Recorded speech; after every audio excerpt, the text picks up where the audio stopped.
أعوذ بالله السميع العليم من الشيطان الرجيم بسم الله الرحمن الرحيم إن المسلمين والمسلمات والمؤمنين والمؤمنات والقانتين والقانتات والصادقين والصادقات والصابرين والصابرات والخاشعين والخاشعات والمتصدقين والمتصدقات والصائمين والصائمات والحافظين فروجهم والحافظات والذاكرين الله كثيرا والذاكرات أعد الله لهم مغفرة وأجرا عظيما.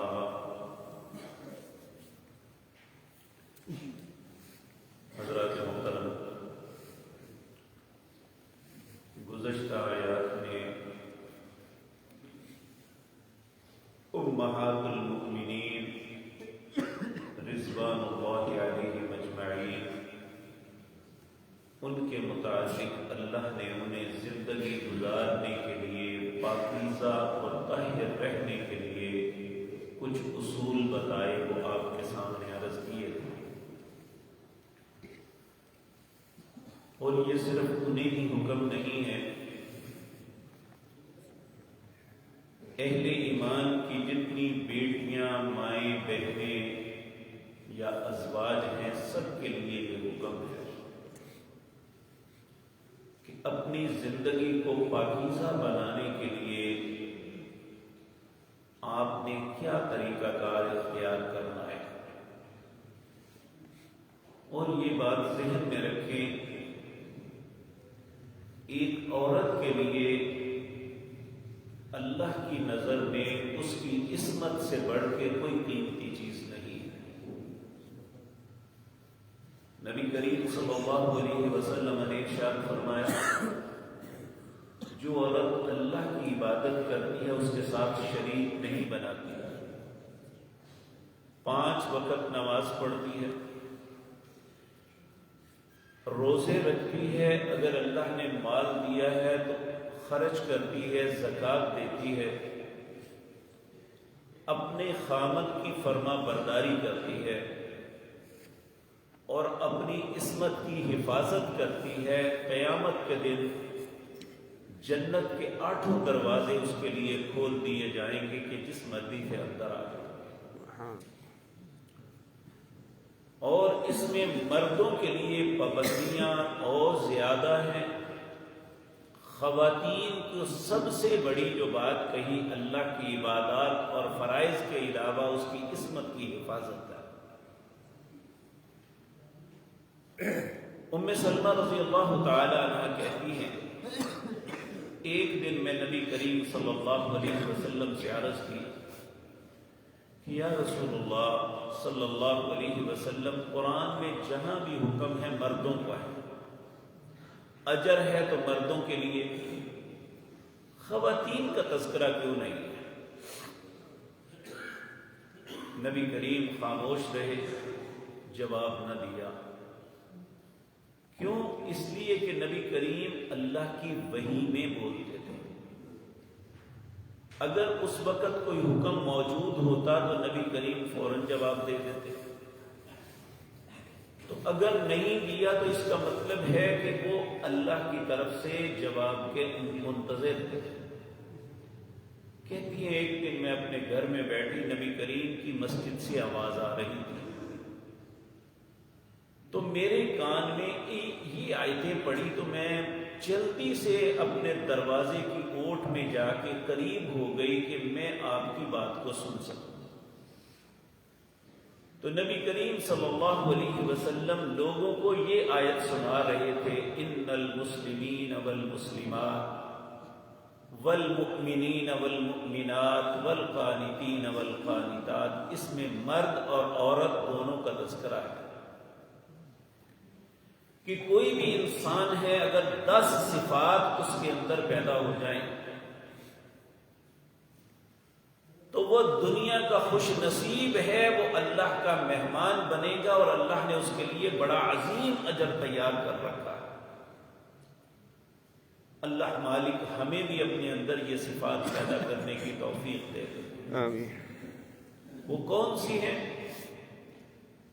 کہا ان المسلمین والمسلمات، بے شک مسلمان مرد اور مسلمان عورتیں، والمؤمنین والمؤمنات، مومن مرد اور مومن عورتیں۔ یہاں سوال یہ پیدا ہوتا ہے کیا مسلم اور مومن میں فرق ہے؟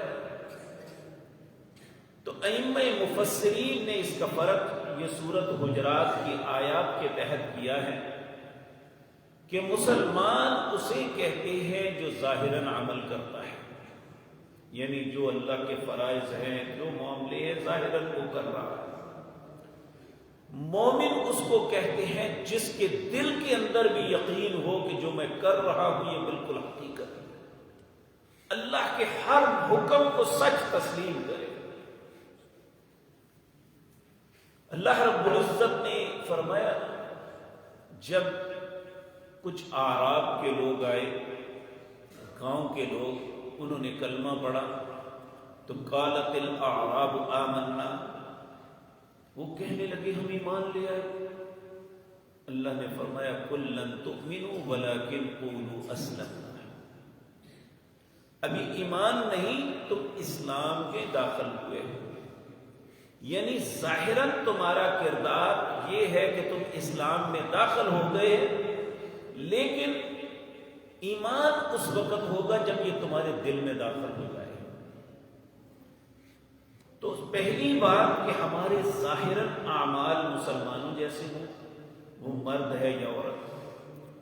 دوسری بات والمؤمنین والمؤمنات، ہمارا دل یقین کرے کہ اللہ اور اس کے رسول جو فرماتے ہیں وہ سچ ہے، یہی ہماری زندگی کے لیے لازم ہے۔ پھر فرمایا والقانتین والقانتات، فرما بردار۔ قنوت کہتے ہیں عاجزی کرنا، انتہائی عاجز رہنا اللہ کے ساتھ، فرما برداری کرنے والے مرد اور فرما برداری کرنے والی عورتیں، والصادقین والصادقات، سچ بولنے والے مرد اور سچ بولنے والی عورتیں۔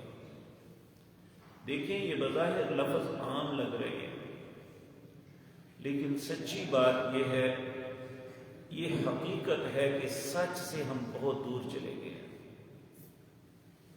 ہر چیز کے اندر جھوٹ کا سہارا ہے، کاروبار ہے، گھریلو زندگی ہے، معاملات ہیں، دوستیاں ہیں، ہر چیز میں جھوٹ۔ اللہ رب العزت ہم پہ رحم فرمائے۔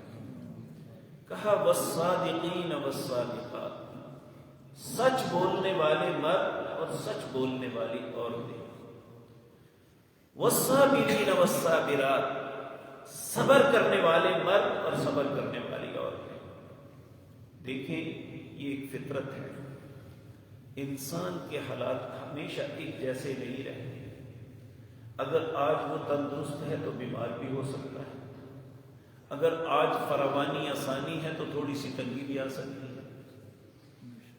اور اسی طرح اگر آج خوشی ہے تو کسی وقت غم بھی آ سکتا ہے۔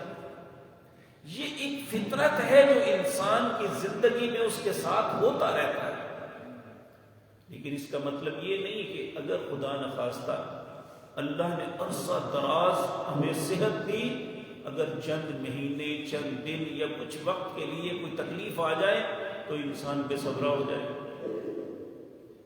ہمیشہ اللہ نے کھانے کے لیے اچھا، پہننے کے لیے اچھا، پینے کے لیے اچھا دیا، اگر کسی وقت تھوڑی سی آزمائش آ جائے تو انسان کو صبر کرنا چاہیے۔ اور اللہ رب العزت فرماتے ہیں جو صبر ہے نا، یہ ہمت والے کرتے ہیں، بزدل نہیں کرتے۔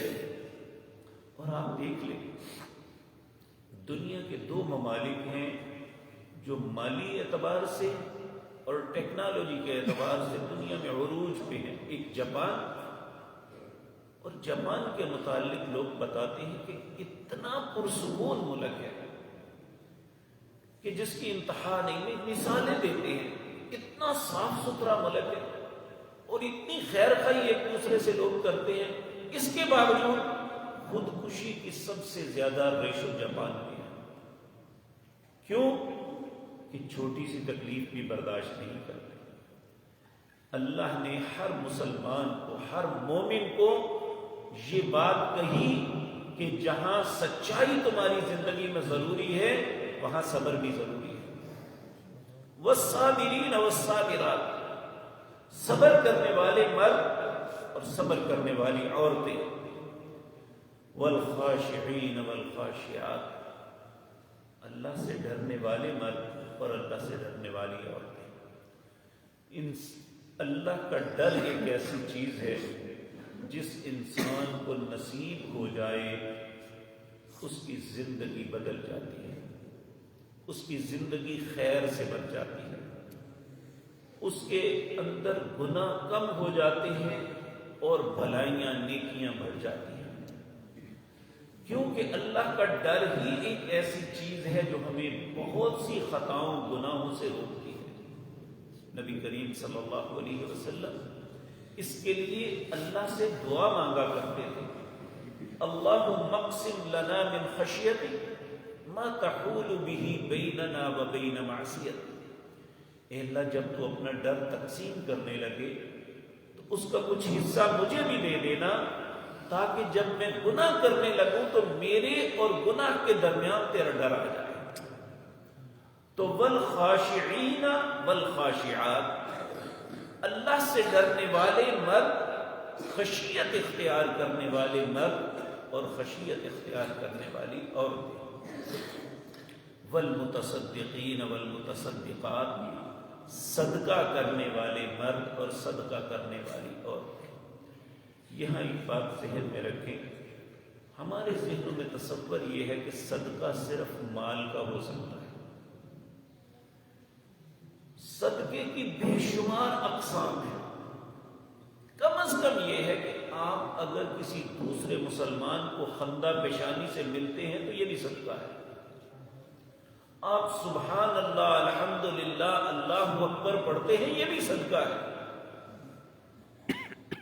آپ رستے میں جاتے ہوئے کوئی ایذا والی چیز جو ہٹا دیتے ہیں کہ کسی دوسرے کو تکلیف نہ پہنچے، یہ بھی صدقہ ہے۔ اور آپ اگر کسی کو خیر کی بات بتا دیتے ہیں، یہ بھی صدقہ ہے۔ صدقے کا مفہوم بہت وسیع ہے، تو کسی بھی طریقے سے انسان کو چاہیے کہ وہ صدقہ کرنے والا بنے۔ والمتصدقین والمتصدقات، صدقہ کرنے والے مرد اور صدقہ کرنے والی عورتیں، والصائمین والصائمات، روزہ دار، روزہ رکھنے والے مرد اور روزہ رکھنے والی عورتیں۔ میرے بھائیو، جس طرح نماز ہماری زندگی کا حصہ ہے، جس طرح سانس ہماری زندگی ہے، اسی طرح نماز اور روزہ بھی ہماری زندگی ہے۔ ایک مسلمان کے لیے لائق نہیں ہے کہ وہ اس معاملے میں کوتاہی کرے۔ دنیا کے اندر ایک شخصیت تھی جن کا نام اللہ کے نبی داؤد علیہ السلام ہے۔ کائنات میں سب سے بہترین روزے دار انہیں تصور کیا جاتا ہے۔ پوری زندگی انہوں نے ایک دن روزہ رکھا اور ایک دن افطار کیا۔ یہ بعض لوگ بعض بزرگوں کے متعلق کہتے ہیں انہوں نے 40 سال تک روزہ رکھا، جھوٹ بولتے ہیں۔ اگر انہوں نے ایسا کیا تو گناہ کیا ہے، کیونکہ رسول اللہ صلی اللہ علیہ وسلم سے حضرت عبداللہ بن عمر بن عاص رضی اللہ تعالی عنہما نے پوچھا تھا کہ میں روزے رکھنا چاہتا ہوں۔ آپ نے فرمایا مہینے کے اندر 3 رکھ لو، رمضان کے علاوہ۔ کہا کچھ اور؟ آپ نے فرمایا سوموار جمعرات کا رکھ لو۔ کہنے لگے کچھ اور؟ آپ نے فرمایا پھر 2 دن افطار کرو، 1 دن روزہ رکھو۔ کہا میں اور رکھنا چاہتا ہوں۔ تو نبی کریم نے فرمایا 1 دن روزہ رکھو، 1 دن افطار کرو، اس سے بہتر روزہ کوئی نہیں، کیونکہ یہ داؤد علیہ السلام کا روزہ تھا۔ تو روزہ ایک ایسا عمل ہے جو انشاءاللہ ہم بتدریج رمضان تک جا رہے ہیں۔ اللہ ہمیں زندگی اور توفیق دے کہ ہم رمضان کی رحمتوں کو سمیٹ سکیں. آمین. یہ انسان کے کردار پہ بڑا اثر انداز ہوتا ہے، انسان کو بہت سی خباثتوں سے بچاتا ہے، حتیٰ کہ انسان کی بہت سی جسمانی بیماریوں کی شفا کا سبب بنتا ہے. لیکن ایک طرف تو انسان کے لیے یہ شفا کا خیر کا سبب ہے، دوسری طرف اللہ کی رضا کا سبب ہے. تو کہا والصائمین والصائمات، روزہ رکھنے والی اور روزہ رکھنے والی، والحافظین فروجہم والحافظات، اپنی شرمگاہوں کی حفاظت کرنے والے مرد اور اپنی شرمگاہوں کی حفاظت کرنے والی عورتیں.